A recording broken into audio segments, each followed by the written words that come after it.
Hi guys, as promised, I have another review for you, and this time it's about The Moth Diaries by Rachel Klein.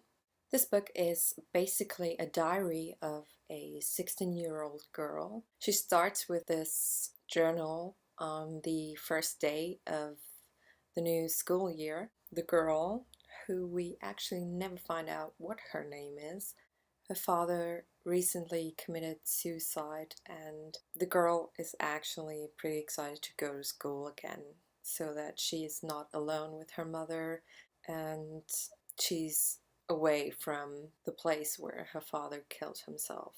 She goes to a all-girls school, and some of them are actually boarders. She's one of them.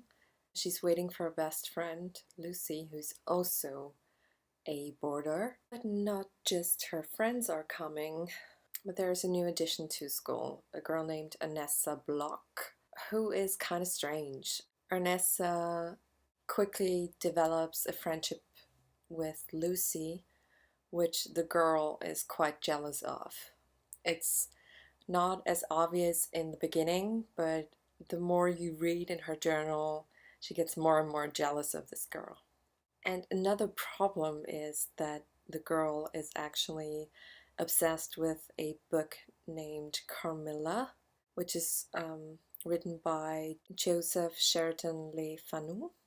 And she kind of thinks that Carmilla, the vampire in this book, and Arnessa share some similarities.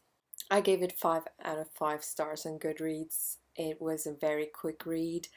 It was quite typical girlish at some point because girls can be quite jealous if another girl shows up and takes away a friend. So I think this is actually quite real how she reacts.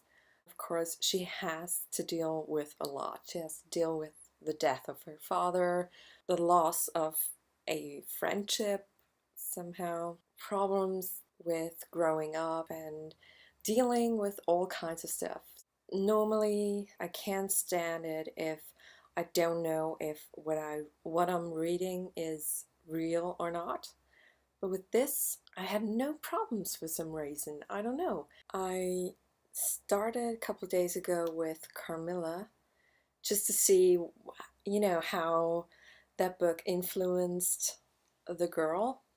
And I can see, why she thinks, okay, Ernesta is kind of like that girl. Unfortunately, on the book, it says something about Ernesta being a vampire or something.